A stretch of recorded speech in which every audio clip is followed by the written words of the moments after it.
আমি জানি আমি ফেরেশতা নই, তবুও আমার কিছু আশা আকাঙ্ক্ষা আছে। ইলহান সাহেব নিশ্চুপ, আর একটুও কথা বাড়াননি ছেলের সাথে। ইমান নিজের কেবিন থেকে বেরিয়ে এসে মিমকে ফোন করে বলে, কোথায় তুমি ব্রো? আমার কিছু জরুরি কাজ আছে। মিম হাতিরঝিলে বসে বসে আইসক্রিম খেতে খেতে ইমানকে বলল, ক্ষমা করবেন স্যার, আমি আজ অনেক দিন পর ঘুরতে এসেছি নিজের গার্লফ্রেন্ডের সাথে। ইমান বাঁকা ঠোঁটের হাসি দিয়ে বলে, হ্যাঁ ভাই, তোমার কপাল, এত কিছুর পরেও তোমার গার্লফ্রেন্ড তোমাকে ভালোবাসে। মিম মিটিমিটি হেসে ইমানকে বলে, জি স্যার, এখন রাখি, আপনি একটু সাবধানে চলাফেরা করবেন রাস্তাঘাটে। ওকে, বাদ দেও, এনজয় করো আজকে দিনটাকে। মিম মনেমনে বলে, হ্যাঁ উল্লুক। সে আর বলতে, পার্লারে যাব, হেয়ার স্পা করব আর কাশবনে যাব ঘুরতে আমার প্রিয় বান্ধবীদের সাথে। এদিকে মিমকে ছাড়া সারাটা দিন ইমানের খুব ব্যস্ততায় কেটে গেছে। রুহুল আমিনকে ইমানের একটুও পছন্দ নয় আর আজ সেই মিমের সব কাজগুলো করে দিয়ে গেছে। মিম ঘুরে ফিরে সন্ধ্যায় বাসায় এসে দেখে ইমান ফ্রেশ না এই বিছানায় শুয়ে পড়েছে আলগোছে। মিম গিয়ে কি মনে করে ইমানের গায়ে নিজের হাত ছোঁয়াতেই ইমান ওকে বলে, আমার কাঁধটা একটু ম্যাসাজ করে দেবে? উফাফ, আর শুয়ে থাকতে কিছুতেই ভালো লাগছে না এভাবে। অফিস থেকে ফরার পর থেকেই বাম পাশটায় অসহ্য ব্যথা করছে। মিম ইমানের কাঁধ ম্যাসাজ করে দিতে দিতে ওকে বলে, মনে হয় স্যার, গতকাল রাতে আপনার ঘুমতে কোনো অসুবিধে হয়েছে? ইমান বিছানা ছেড়ে উঠে দাঁড়িয়ে মিমকে বলে, কে যেন আমার বিছানা গুছতে এসে নরম বালিশের বদলে শক্ত বালিশ রেখে দিয়েছে। আপনি আমাকে ডেকে নিতে পারতেন, আমি বদলে দিতাম। আজকাল আপনার কি যে হয়েছে? ইমান ঢলতে ঢলতে বাথরুমে গিয়ে মিমকে বলল, তেমন কিছু না ও জাস্ট আমায় প্রেম রোগে ধরেছে। মিম চোখ বর্ষর করে মনেমনে বলে, কি আশ্চর্য, এই নতুন মেয়েটা আবার কে? ইমান বাথরুম থেকে বাথটাওয়াল গায়ে জড়িয়ে এসে মিমকে, কেউ না আর জাস্ট কিডিং হে হে হে। মিম ইমান কে ওই অবস্থায় দেখে হাত দিয়ে নিজের চোখ চেপে ধরে বলে, আমি গেলুম স্যার, বড্ড বেশি ঘুম পাচ্ছে। ইমান হঠাৎ মিমের সামনে দাঁড়িয়ে নিজের নগ্ন শরীর মুছতে মুছতে বলল, তোমার মেশিন অচল থাকা সত্ত্বেও তোমার গার্লফ্রেন্ডের এত প্রেম? বিশ্বাস করো আমার খুব দেখতে ইচ্ছে করছে সেই মহান মহিয়সী নারীকে। মিম তখন আমতা আমতা করে ইমানকে বলে, স্যার, কে দেখালেই আমার ডিভোর্স কনফার্ম আর তাই আমি দেখাতে চাচ্ছি না আপনাকে। ইমান হাসতে হাসতে নিজের ঠোঁট কামড়ে ধরে মিমকে বলে, তুমি না ছেলে, তাহলে কেন চোখ ঢেকে রেখেছ হাতে? মিম কয়েক পা পিছিয়ে গিয়ে বলে, স্যার, আপনি হয়তো জানেন না, আমাদের ইসলামের পুরুষের সৃষ্টি সংযত রাখতে বলা হয়েছে আর জেনাকারীর জন্য কঠিন শাস্তির বিধান করা হয়েছে। কে আমি জানি না ঠিক কতটুকু বলে বোঝাতে পারব, তবে আজ আমি কিছু হাদিস বলে শোনাতে চাই আপনাকে। ইসলামে জিনা, ধর্ষণ, সমকামিতা মারাত্মক অপরাধ এবং তার জন্য আলাদা আলাদা শাস্তির বিধানও রয়েছে। আল্লাহ লা বলেন, তোমরা জিনার ধারে কাছেও যেও না, কারণ এটি একটি লজ্জাজনক ও নিকৃষ্ট কর্ম, যা অন্যান্য নিকৃষ্ট কর্মের পথ খুলে দেয়। সূরা 17 আল ইসরা, বনি ইসরাইল আয়াত 32। ইসলামের দৃষ্টিতে জিনা, ধর্ষণ, সমকামিতা, অনাচার, পশুকাম সুস্পষ্ট হারাম ও শিরক এবং হত্যার পর বৃহত্তম অপরাধ। পবিত্র আল কোরআনে উল্লেখ করা আছে, যারা আল্লাহর সঙ্গে অন্য উপাস্যের ইবাদত করে না, আল্লাহ যার হত্যা অবৈধ করেছেন, সঙ্গত কারণ ব্যতীত তাকে হত্যা করে না এবং ব্যভিচার করে না। যারা এ কাজ করে, তারা শাস্তির সম্মুখীন হবে। কেয়ামতের দিন তাদের শাস্তি দ্বিগুণ হবে এবং তথায় লাঞ্ছিত অবস্থায় চিরকাল বসবাস করবে। কিন্তু যারা তওবা করে বিশ্বাস স্থাপন করে এবং সৎকর্ম করে, আল্লাহ তাদের গোনাহকে পুণ্য দ্বারা পরিবর্তিত করে এবং দেবেন। আল্লাহ ক্ষমাশীল, পরম দয়ালু। সূরা ফুরকান 68-70। আল্লাহ লা বলেন, তোমরা ব্যভিচারের ধারে কাছেও যেও না। নিশ্চয় এটা অশ্লীল কাজ এবং মন্দপথ। সূরা ইসরা আয়াত 32। জিনা হল অবিবাহিত দুইজন মানুষের মধ্যে যৌনক্রিয়া। ব্যুৎপত্তিগতভাবে জিনা হল ইসলামী বৈবাহিক নিয়ম অনুযায়ী পরস্পর অবিবাহিত একাধিক মুসলিমের মাঝে অবৈধ যৌন সম্পর্ক বিষয়ক একটি ইসলামী নিষেধাজ্ঞা। বিবাহোত্তর যৌনতা এবং বিবাহপূর্ব যৌনতা, যেমন পরকীয়া, পারস্পরিক সম্মতিতে বিবাহিতের অবৈবাহিক যৌন সম্পর্ক। ব্যভিচার, দুজন অবিবাহিতের পারস্পরিক সম্মতিতে যৌনসঙ্গম। সমকামিতা, সমলিঙ্গীয় ব্যক্তিদ্বয়ের পারস্পরিক সম্মতিতে যৌন সম্পর্ক, অনাচার, পরিবারের সদস্য বা অবিবাহযোগ্য রক্তসম্পর্কের ব্যক্তির সঙ্গে যৌনসঙ্গম, পশুকামিতা, অমানব পশুর সঙ্গে যৌনসঙ্গম, এবং ধর্ষণ, জোরপূর্বক অবৈবাহিক যৌনসঙ্গম এর অন্তর্ভুক্ত। জিনা কবিরা গুনাহ যা তাওবাহ ব্যতিরেকে মাফ হয় না। কোরআন শরীফের বলা হয়েছে, লা তাকরাবাল জিনা, যার অর্থ, তোমরা জিনার ধারে কাছেও যেও না। প্রাচীন অপসংস্কৃতির ধারাবাহিকতায় ইসলামের প্রাথমিক যুগে একজন বিবাহিত বা অবিবাহিত মুসলিম পুরুষ তার নিজ মালিকানাধীন কোনো ক্রীতদাসীর সঙ্গে উক্ত ক্রীতদাসীর সম্মতিতে অথবা সম্মতি ব্যতিরেকে যৌন ক্রিয়াকলাপ করতে পারত এবং এ ধরনের যৌনতা জিনা হিসেবে গণ্য হতো না। পরবর্তীকালে এই প্রচলন চিরকালীন রহিত করা হয়। কারণ ইসলামে জিনা একটি হুদুদ আইনের শাস্তিযোগ্য পাপ অথবা আল্লাহর বিরুদ্ধাচারকারী একটি অপরাধ হিসেবে গণ্য হয়। কোরআন এবং হাদিসসমূহে এটি উল্লেখিত রয়েছে। কোরআনের দৃষ্টিভঙ্গি অনুযায়ী, যে কোনো প্রকারের যৌন ক্রিয়াকলাপ যা বৈধ বিবাহ বন্ধনে আবদ্ধ হওয়া ব্যতীত সম্পাদিত হয় সেগুলো জিনা বলে গণ্য হবে, এবং তা পুরুষ ও নারী উভয়ের জন্য সমানভাবে শাস্তিযোগ্য। সমকামমূলক যৌনক্রিয়াও জিনা, কেননা ইসলামে দুজন সমলিঙ্গীয় মানুষের মধ্যে বিবাহ অনুমোদন নেই। কোরআনের বেশ কয়েকটি জায়গায় জিনা সম্পর্কে নির্দেশনা দেয়া হয়েছে। প্রথমটি হল কোরআনের সাধারণ নিয়ম যেখানে মুসলিমদের জিনায় লিপ্ত না হতে আদেশ দেয়া হয়েছে। এছাড়াও, কোরআনে সর্বপ্রথম সূরা নিসায় জিনার শাস্তি সম্পর্কিত সাময়িক অস্থায়ী নির্দেশনা অবতীর্ণ করা হয়েছে, সেখানে বলা হয়, আর তোমাদের নারীদের মধ্যে যারা ব্যভিচারিণী তাদের বিরুদ্ধে তোমাদের মধ্য থেকে 4 জন পুরুষকে সাক্ষী হিসেবে তলব কর। অতঃপর যদি তারা সাক্ষ্য প্রদান করে তবে সংশ্লিষ্টদেরকে গৃহে আবদ্ধ করে রাখো, যে পর্যন্ত মৃত্যু তাদেরকে তুলে না নেয় অথবা আল্লাহ তাদের জন্য অন্য কোনো পথ নির্দেশ না করেন। যার মানে দাঁড়ায়, তোমাদের মধ্যে যে দুজন সেই কুকর্ম বা ব্যভিচারে লিপ্ত হয়, তাদেরকে শাস্তি প্রদান কর, অতঃপর তারা যদি উভয় তওবা করে এবং অনুশোচনা, অনুতাপ করে এবং নিজেদের সংশোধন করে, তবে তাদের থেকে হাত গুটিয়ে নাও। নিশ্চয়ই আল্লাহ তওবা কবুলকারী, দয়ালু। সূরা নিসা, আয়াত 15-16। এগুলো ছাড়াও ব্যভিচারিণী নারী ব্যভিচারী পুরুষ, তাদের প্রত্যেককে 100 করে বেত্রাঘাত কর। আল্লাহর বিধান কার্যকর কারণে তাদের প্রতি যেন তোমাদের মনে দয়ার উদ্রেক না হয়, যদি তোমরা আল্লাহর প্রতি ও পরকালের প্রতি বিশ্বাসী হয়ে থাক। মুসলমানদের একটি দল যেন তাদের শাস্তি প্রত্যক্ষ করে। সূরা 24 আন-নূর আয়াত 2। কোরআনে আরও বলা হয়েছে, কোরআনের পর ইসলামের সবচেয়ে নির্ভরযোগ্য পাণ্ডুলিপি উৎস হাদিসে জিনাকে সংজ্ঞায়িত করা হয়েছে সব প্রকারের বিবাহবহির্ভূত যৌনসঙ্গম হিসেবে।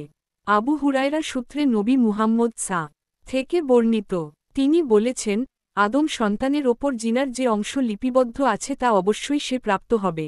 2 চোখের জিনা হল নিষিদ্ধ যৌনতার প্রতি দৃষ্টিপাত করা, 2 কানের জিনা হল শ্রবণ করা, রসনার জিনা হল কথোপকথন করা, হাতের জিনা হল স্পর্শ করা, পায়ের জিনা হল হেঁটে যাওয়া, অন্তরের জিনা হচ্ছে আকাঙ্ক্ষা ও কামনা করা, আর যৌনাঙ্গ অবশেষে তা বাস্তবায়িত করে অথবা মিথ্যা প্রতিপন্ন করে। সহিহ বুখারী 8-77-609, সহিহ মুসলিম 33-6421। হাদিসে জিনার শাস্তির বর্ণনা এসেছে জনসম্মুখে বেত্রাঘাত এবং পাথর নিক্ষেপের মাধ্যমে মৃত্যুদণ্ড হিসেবে। এটি পাওয়া যায় মূলত হাদিসের কিতাব আল হুদুদ নামক সংকলিত খণ্ডাংশে। উবাদা বিন আশু শামিত বর্ণনা করেন, আমি আল্লাহর রাসূলকে বলতে শুনেছি, আমার কাছ থেকে শিক্ষা গ্রহণ কর। আল্লাহ সেসব নারীদের জন্য আদেশ জারি করেছেন, যখন একজন অবিবাহিত পুরুষ একজন অবিবাহিত নারীর সঙ্গে ব্যভিচার করে, তাদেরকে 100 বেত্রাঘাত এবং 1 বছরের জন্য নির্বাসন পেতে হবে। আর বিবাহিত পুরুষের সঙ্গে বিবাহিত নারীর ব্যভিচারের ক্ষেত্রে, তাদেরকে 100 বেত্রাঘাত এবং পাথর নিক্ষেপ করে মৃত্যুদণ্ড প্রদান করতে হবে। সহিহ মুসলিম 17। আল্লাহর রাসূল বিবাহিত ব্যভিচারী ও ব্যভিচারিণীকে পাথর নিক্ষেপ করে মৃত্যুদণ্ডের শাস্তি প্রদান করতেন এবং তারপরে, আমরাও পাথর নিক্ষেপ করে মৃত্যুদণ্ডের শাস্তি প্রদান করতাম। আমি ভয় করি যে কালের অতিক্রমের সঙ্গে সঙ্গে, মানুষ হয়তোবা এটি ভুলে যাবে এবং হয়তো বলবে, আমরা আল্লাহর কিতাবে পাথর নিক্ষেপের শাস্তি খুঁজে পাইনি, এবং আল্লাহর নির্দেশিত এই কর্তব্য পরিত্যাগ করে বিপথে যাবে। পাথর নিক্ষেপ হল আল্লাহর কিতাবে দেয়া ব্যভিচারী বিবাহিত পুরুষ ও নারীদের জন্য ধার্যকৃত একটি দায়িত্ব যখন তা নিশ্চিতভাবে প্রমাণিত হয়, অথবা যদি গর্ভধারণ ঘটে, অথবা যদি দোষ স্বীকার করা হয়। সহিহ মুসলিম 17-4194। এছাড়াও আরও অনেক কিছু সুস্পষ্টভাবে আমাদের ইসলামী শরী অতে উল্লেখ করা আছে। স্যার, আপনি যেগুলো করে বেড়াচ্ছেন সেগুলো একদম ঠিক না। আমি কি করে বোঝাই আপনাকে? ইমান কিছুক্ষণ চুপ থেকে মিমকে বলে, তুমি এখন আসতে পারো মিম, আমার কিছু জরুরি কাজ আছে। মিম দাঁড়ায়নি, দৌড়ে নিজের ঘরে চলে আসে। ইমান মিসেস রাইমার হাতে ভাত খাচ্ছিল, তখন হঠাৎ মিমের বলা কথাগুলো ইমানের কানে বেজে ওঠে। ইমান এদিক সেদিকে তাকিয়ে দেখে মিম কোথায় নেই, ভাবল নিশ্চিত ঘুমিয়ে পড়েছে। মাঝরাতে হঠাৎ ইমান নিজের বিছানা ছেড়ে উঠে এসে মিমের ঘরের দরজা ধাক্কাতে থাকে। মিম কোনো মতে উইকটা লাগিয়ে বাহিরে এসে ঘুম ঘুম চোখে ইমানকে জিজ্ঞেস করে, স্যার, কি হয়েছে, কি হলো এত রাতে? ইমান দেওয়ালের সাথে হেলান দিয়ে দাঁড়িয়ে মিমকে বলে, তেমন কিছু হয়নি মিম, আসলে আমার একা একা ঘুম আসছে না আজ রাতে, তুমি প্লিজ শুতে চলো না মিম, শুতে চলো না প্লিজ আমার সাথে। মিম না চাইতেও তখন ইমানের ঘরে শুতে চলে যায় তার সাথে। বিছানায় এক পাশে মিম আর অন্য পাশ ইমান দখল করে আছে, কারো মুখে কোনো শব্দ নেই। শোয়ার পর মিম মাঝখানে বালিশ দিয়ে রাখে আর তাই দেখে ইমান হঠাৎ করেই হাসতে থাকে। হাসতে হাসতে বলে, মিম, তোমার পুরুষত্ব নিয়ে আমার সত্যিই সন্দেহ আছে। মিম বিরক্ত হয়ে ইমানকে বলল, থাকুক না স্যার, আপনি ঘড়িতে দেখেছেন কটা বাজে? ইমান বিছানায় উল্টি পাল্টি করতে করতে খেয়াল করে দেখে, মিমকে দেখে মনে হচ্ছে যেন কোনো মেয়ে তার পাশেই শুয়ে আছে। ইমান মিটিমিটি হেসে মনেমনে বলে, কি ঢং রে বাপু, কি করতে মাঝে বালিশ দেওয়া লাগে? আমি নই বন্ধু, যে খেয়ে ফেলব তোমাকে। অতঃপর ভোররাতে আজানের শব্দে মিমের ঘুম ভেঙে যায় সাথে সাথে। পরক্ষণেই সে পাশ ফিরে তাকিয়ে দেখে ইমান নিজের ডান হাত রেখেছে ওর বুকে। বেচারি লজ্জায় শেষ, মনে হচ্ছে যেন এখনই তার হার্ট অ্যাটাক হয়ে যাবে। ভেবেই পাচ্ছে না সে যে এখন কি হবে। ঠেলাঠেলি করেও বিশেষ কোনো লাভ হয়নি, ইমান নিজের মতোই ঘুমিয়ে আছে। তারপর মিম বাধ্য হয়ে একরকম ধাক্কা মেরে ইমানকে ফেলে দেয় বিছানা থেকে। ইমান হঠাৎ এভাবে বিছানা থেকে পড়ে গিয়ে আহাম্মকের মতো তাকিয়ে থাকে মিমের দিকে। মিমের মুখে কোনো কথা নেই, সে গাল ফুলিয়ে তাকিয়ে আছে ইমানের দিকে। ইমান কিছু বলতে যাবে, তখন মিম বলে ওঠে, ভালো হয়েছে স্যার, খুব ভালো, আপনি পড়ে গেছেন বিছানা থেকে, আপনার জন্য এটাই ঠিক। হ্যাঁ, এটাই ঠিক আছে। আগে বলো মিম, তুমি কেন লাথি রে ফেলে দিলে আমাকে? আজ্ঞে স্যার, আপনি কেন হাত রেখেছিলেন আমার বুকে? আপনার লজ্জা করে না? কোনো হাদিস শুনিয়ে দেখছি লাভ নেই আপনাকে। আর হ্যাঁ, আমি লাথি কই মারলাম স্যার, শুধু ধাক্কা রে ফেলে দিয়েছিলাম আপনাকে। ইমান এইবারও প্রথমবারের মতো আহাম্মক হয়ে তাকিয়ে আছে মিমের দিকে, তার মুখে এবারও কোনো শব্দ নেই, সে শুধু হাসতে হাসতে উঠে চলে যায় ইমানের ঘর থেকে। ইমান ফ্রেশ হয়ে এসে আয়নার সামনে দাঁড়িয়ে বোকাসোকা মুখ করে বলে, সকাল সকাল এসব কি হচ্ছে আমার সাথে? আমি ওর বুকে হাত দিলেই বাকি। আমি দিনকে দিন বিরক্ত হয়ে যাচ্ছি ওর মেয়েলিপোনা দেখে। আরে ভাই, তুই একটা ছেলে, এত লজ্জা পাওয়ার কি আছে তাতে? দিলাম নইলে হাত, এত অসুবিধে কেন তোর আমার সাথে? বাহিরে দাঁড়িয়ে ইলহান সাহেব ছেলের কথাবার্তা শুনে বলেন, নিশ্চয়ই, তুমি উল্টো পাল্টা কিছু করেছ তার সাথে? আরে বাবা, ওটা একটা ছেলে, তোমার সেটা ভুললে হবে? তুমি আর যা করে বেরাও করো, শুধু টাইপের আচরণ করো না ওর সাথে। ইমান দাঁতে দাঁত চেপে বলে, please dad, let it go that, আর ভাল্লাগছে না আমার কাছে। আচ্ছা, তোমার কি মেয়ে বলে মনে হয় না? কে প্রশ্নই ওঠে না বাপ। তোমার কি মাথা ঠিক আছে? মাথায় কোনো সমস্যা থাকলে বলো, বাংলাদেশের বেস্ট নিউরোসার্জনের উৎপল রায় কাছে নিয়ে যাব তোমাকে। ইমান রাগে গোজগোজ করতে করতে তখন দ্রুত পায়ে বেরিয়ে যায় নিজের ঘর থেকে। সকালে ও কিছু খায়নি, তাই মিম নিজেই ওর জন্য ওর প্রিয় চাইনিজ ডিশ রেমান রান্না করে অফিসে নিয়ে আসে। কাজেই ইমান আর বেশিক্ষণ রাগ করে থাকতে পারেনি মিমের সাথে।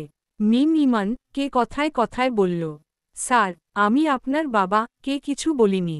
ব্যাপার না, ওকে। তোমার শরীর ঠিক আছে মিম? এত ক্লান্ত লাগছে কেন তোমাকে? মিম মনেমনে বিড়বিড় করে বলে, কি করে বলি, নতুন মিউজিক ভিডিও জন্য দিন নেই রাত নেই ছুটতে হচ্ছে আমাকে, সাথে আছে ব্রাইডাল ফটোশ্যুট। উফাফ, কেউ রেহাই দাও একটু আমাকে। ইমান কোনো ওর না পেয়ে চুপচাপ তাকিয়ে থাকে মিমের দিকে, তারপর কি ভেবে জিজ্ঞেস করে, তুমি কি জানো আমি কি করে মিমের ছবি পেতে পারি বা কার কাছ থেকে? মিম মুখ ফসকে বলে ফেলে, কেন, আপনার বাবা হয়তো তার কাছে আছে।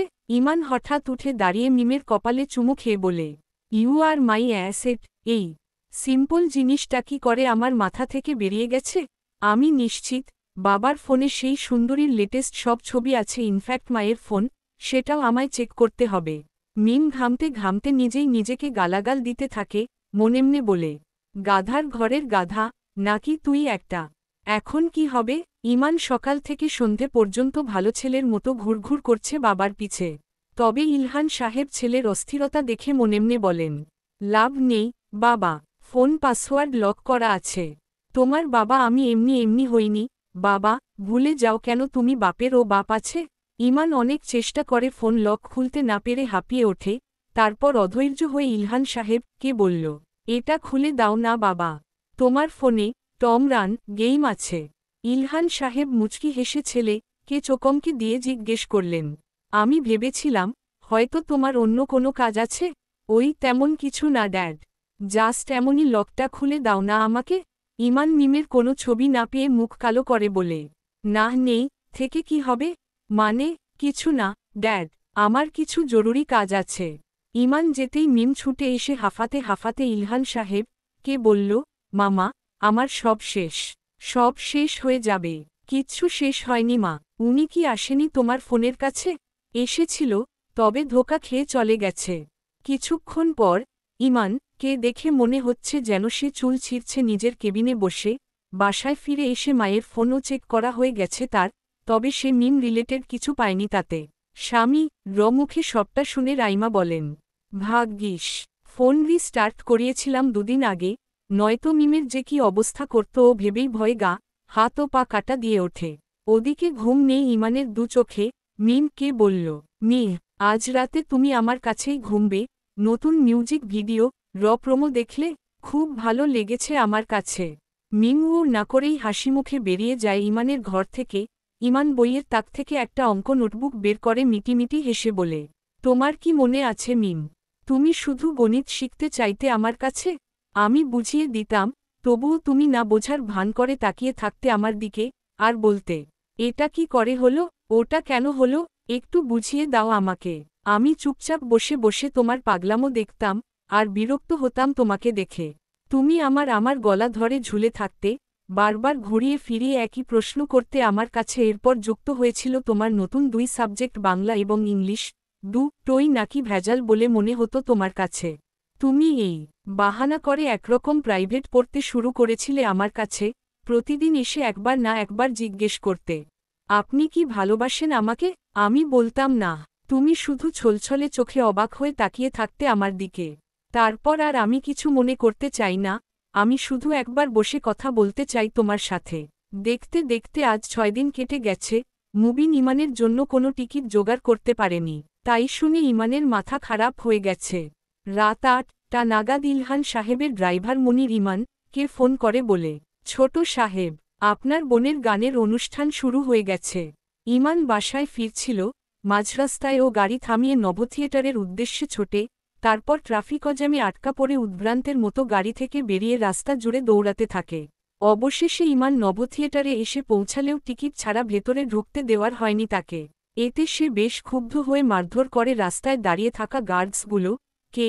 তারপর সে দ্রুত পায়ে নভ থিয়েটারে ঢুকে দেখতে পায় একে একে সবাই বেরিয়ে আসছে হলঘর থেকে এবং তারা সবাই বলাবলি করছে, মেয়েটির গানের গলা অনেক সুন্দর, তার চেহারায় অনেক মায়া জড়ানো আছে। ইমান একজনকে থামিয়ে জিজ্ঞেস করে, ভাই, অনুষ্ঠানে কি শেষ হয়ে গেছে? সে মাথা নেড়ে হ্যাঁ সূচক উত্তর দিতেই ইমান ছুটে এসে হলঘরে ঢোকে, আর তখন দেখতে পায় ইলহান সাহেব মিমকে সবার থেকে আড়াল করে নিয়ে যাচ্ছে মেইন গেটের কাছে। তার গলায় স্কার্ফ জড়ানো, চোখে সানগ্লাস পরে আছে, শীতের জন্য গায়ে ওভারকোট জড়ানো, আর ইলহান সাহেব ওর মুখটা আড়াল করে বুকে জড়িয়ে ধরে আছে। স্পর্শ কাছেই দাঁড়ানো বোন কে জিজ্ঞেস করছে, সে রেস্টুরেন্টে গিয়ে কি খাবে? মিম বলল, কিছু খাবো না ভাইয়া, আমাকে প্লিজ বাসায় নিয়ে যাবে? মিমের গলার আওয়াজ শুনতে পেয়ে ইমান অনুভব করল হিমশীতল হাওয়া বয়ে যাচ্ছে তার শরীরের ওপর থেকে। নিজেই নিজেকে প্রশ্ন করল, এমন তো আগে কখনো হয়নি, তাহলে আজ কেন হচ্ছে আমার সাথে? পরক্ষণেই খেয়াল করে দেখে ইলহান সাহেব মিমকে ভিড় ঠেলে নিয়ে যাচ্ছে নিজের সাথে। তাদের সাথে অনেক গার্ড স্পর্শ আলাদাভাবে দাঁড়িয়ে কথা বলছে বেশ কয়েকজন নিউজ রিপোর্টারদের সাথে।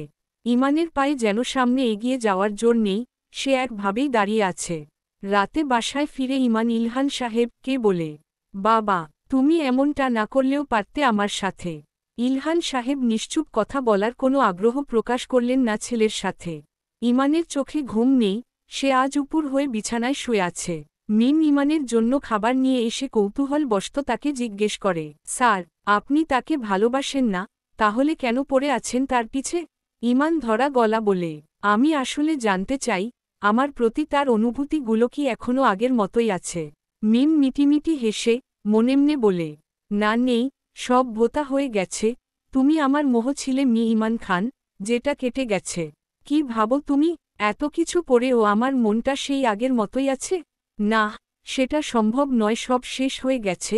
আমি আর তোমাকে চাই না, হ্যাঁ চাই না তোমার মতো নষ্ট কাউকে। ইমান হঠাৎ খেয়াল করে দেখে মিমের মুখে কাঠিন্য ভাব ফুটে উঠেছে আর সে কোনো কিছু না বলেই ইমানের ঘর থেকে হনহন করে বেরিয়ে পড়েছে।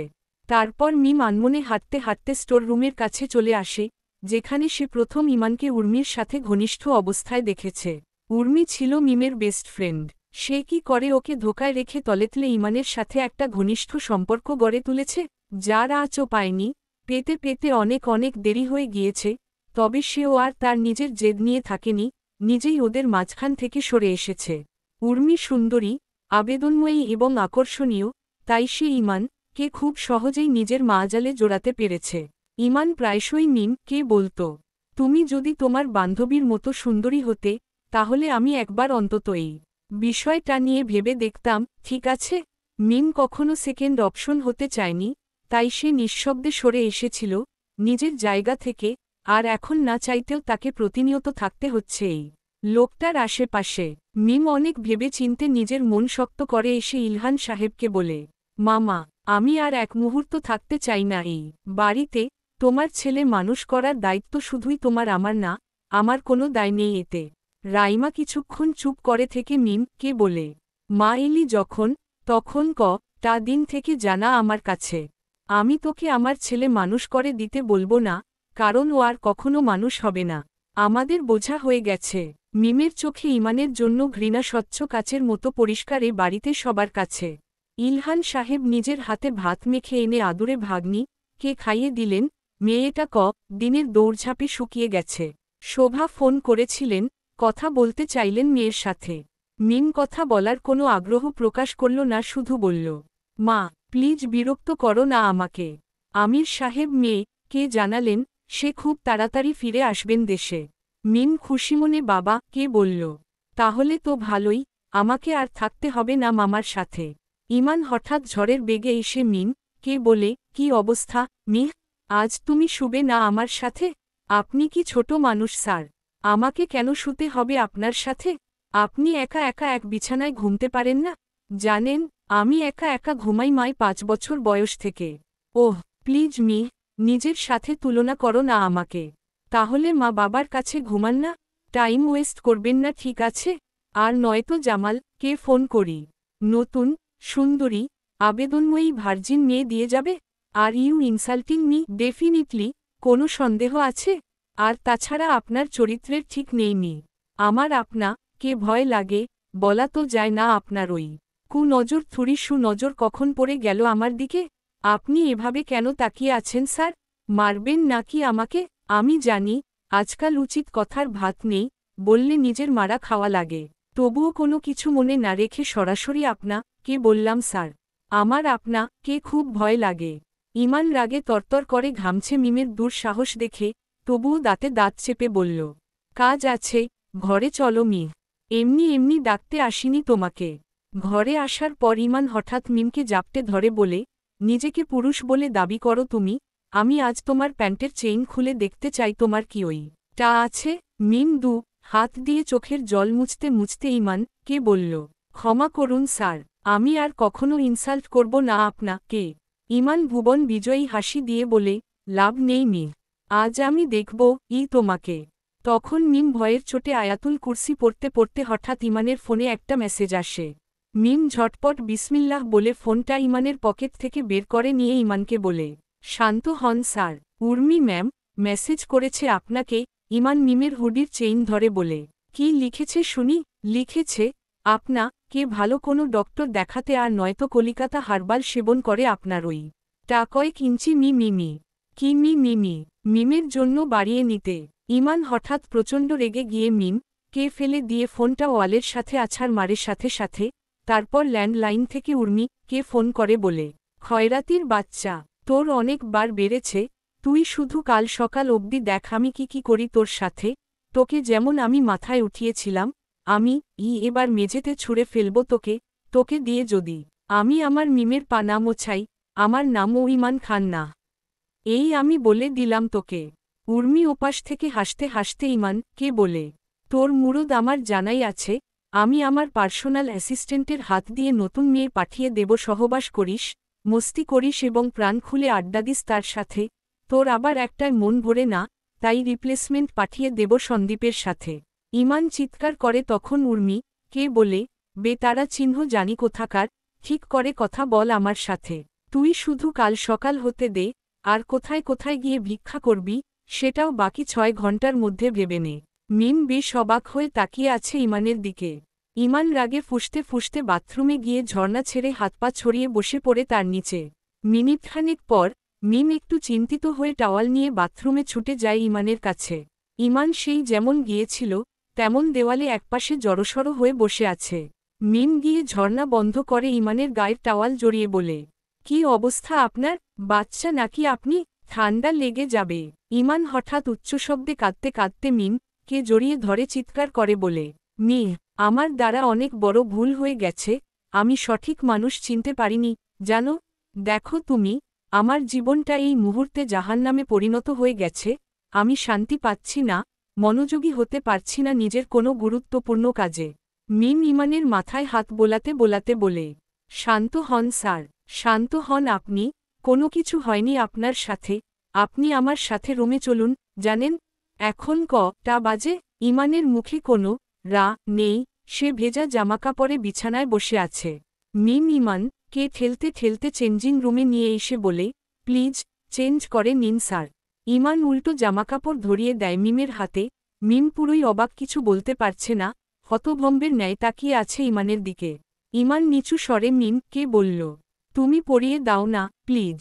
এবার মনে হচ্ছে তার হার্ট অ্যাটাক হয়ে যাবে, যদিও নিজেকে সামলে নিয়ে চোখে কালো কাপড় বাঁধে।